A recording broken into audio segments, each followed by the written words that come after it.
La plupart des seniors pensent que plus ils passent moins de tests, plus ils sont en sécurité. Mais après 70 ans, une vérité cachée apparaît. Certains examens de routine peuvent silencieusement vous conduire vers des traitements inutiles. De la peur, des chirurgies, une exposition aux radiations ou même des complications irréversibles, et les médecins mentionnent rarement ces risques. Des millions de personnes âgées font la queue chaque année pour des dépistages qui semblent responsables. Pourtant, les recherches montrent que jusqu'à 37% des tests médicaux chez les seniors entraînent des interventions sans réel bénéfice, tandis que près de 99% ignorent qu'ils subissent un surdépistage et qu'un examen courant pratiqué dans des cliniques à travers tout le pays pourrait même être responsable d'environ 5% de tous les cancers aux États-Unis. Ce ne sont pas des théories complotistes, ce sont les conséquences documentées de tests qui deviennent plus dangereux avec l'âge, qui détectent des changements normaux liés au vieillissement et les transforment en sources d'inquiétude médicale qui épuisent l'argent, l'énergie et la santé à long terme. Les seniors méritent la vérité et aujourd'hui, nous révélons les risques cachés derrière 5 examens courants qui semblent utiles, mais peuvent en réalité vous nuire une fois passé le cap des 70 ans. Tout commence avec les examens de densité osseuse qui paraissent inoffensifs car rapides, indolores et apparemment essentiels pour prévenir les fractures.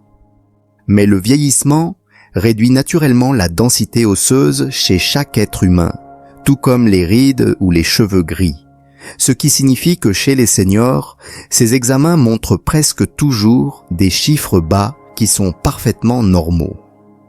Au lieu d'être rassurés, beaucoup de seniors sont orientés vers des médicaments bisphosphonates pouvant provoquer de sévères reflux acides, des irritations de l'œsophage, une fragilisation des os et même la nécrose de la mâchoire. Rose, une professeure de piano de 76 ans, l'a appris à ses dépens lorsqu'un simple examen DEXA l'a classé comme ayant une légère ostéopénie et a entraîné une ordonnance qui lui a causé une vive douleur à la mâchoire et un reflux intense en quelques mois alors qu'elle n'était jamais tombée, n'avait jamais eu de fracture et marchait quotidiennement. Lorsqu'elle est passée à la vitamine D, aux exercices de résistance et aux aliments riches en calcium, sa force s'est améliorée naturellement tout en évitant les effets secondaires agressifs des médicaments.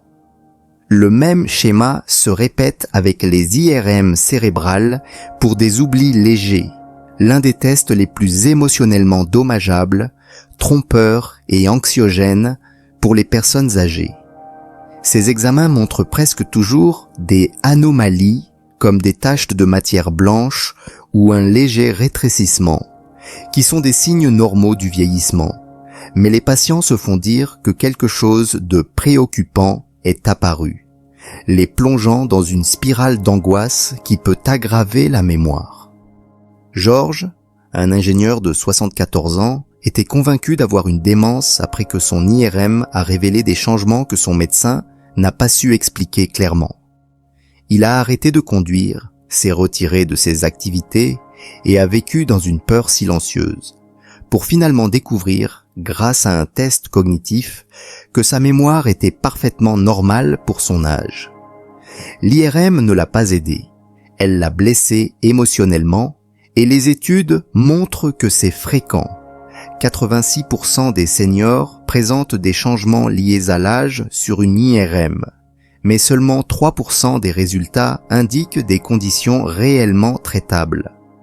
Ensuite, il y a le test d'effort cardiaque, souvent prescrit lorsque les seniors signalent une légère fatigue ou une sensation de ralentissement.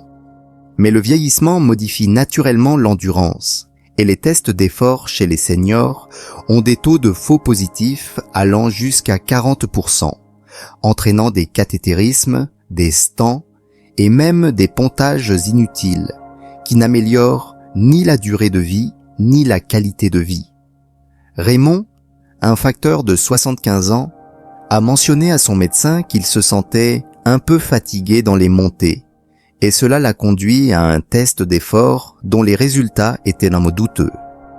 Ce seul examen a abouti à un cathétérisme, un stent inutile, une réaction rénale grave aux produits de contraste et une semaine d'hospitalisation, alors que sa fatigue d'origine n'avait aucun lien avec une maladie cardiaque.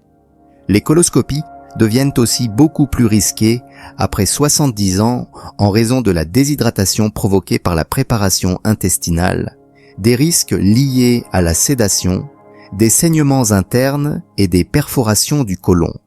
Elles peuvent sauver des vies chez les adultes plus jeunes, mais les études montrent qu'après 75 ans, les bénéfices chutent, tandis que les complications explosent.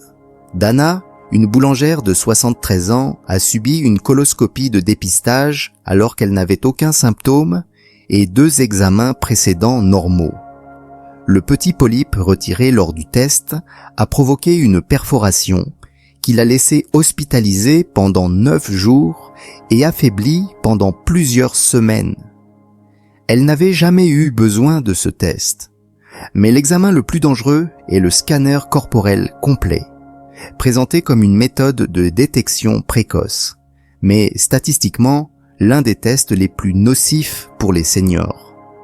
Un seul scanner délivre une dose de radiation équivalente à des centaines de radiographies thoraciques, et les études estiment désormais que près de 5% de tous les cancers aux États-Unis pourraient être liés à l'augmentation massive des scanners. Ces examens détectent des nodules et des kystes inoffensifs, parfaitement normaux avec l'âge, mais une fois repérés, ils déclenchent une cascade d'échographies, de scanners PT, de biopsies et parfois de chirurgies inutiles. Marcus, un instructeur d'arts martiaux de 80 ans, l'a appris après qu'une clinique privée lui a conseillé un scanner complet. Un minuscule nodule pulmonaire bénin a conduit à d'autres imageries, puis à une biopsie qui a provoqué un affaissement partiel de son poumon, le laissant hospitalisé plusieurs semaines, alors que le nodule était totalement bénin. Toutes ces histoires qui illustrent une vérité essentielle. Après 70 ans, de nombreux examens médicaux de routine passent de utiles à dangereux, non parce que les médecins sont mal intentionnés, mais parce que le vieillissement modifie le sens, les risques et les résultats du dépistage. Les seniors doivent apprendre à poser une question cruciale avant d'accepter un test. Si cela trouve quelque chose, que se passe-t-il ensuite? Si la réponse implique davantage d'imagerie, de procédures invasives ou de traitements qui n'améliorent pas clairement votre vie, il peut être plus prudent de renoncer au test. La vraie prévention ne se trouve pas dans les machines de dépistage. Elle commence par le mode de vie.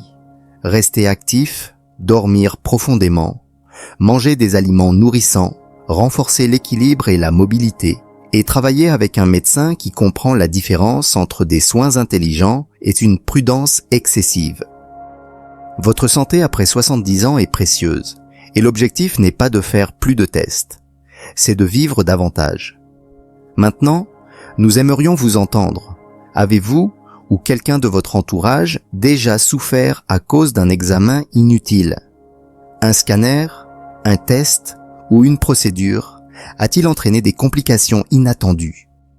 Partagez votre histoire dans les commentaires. Nous lisons chaque message et répondons avec des conseils personnalisés pour aider à protéger les seniors partout. Merci de votre attention.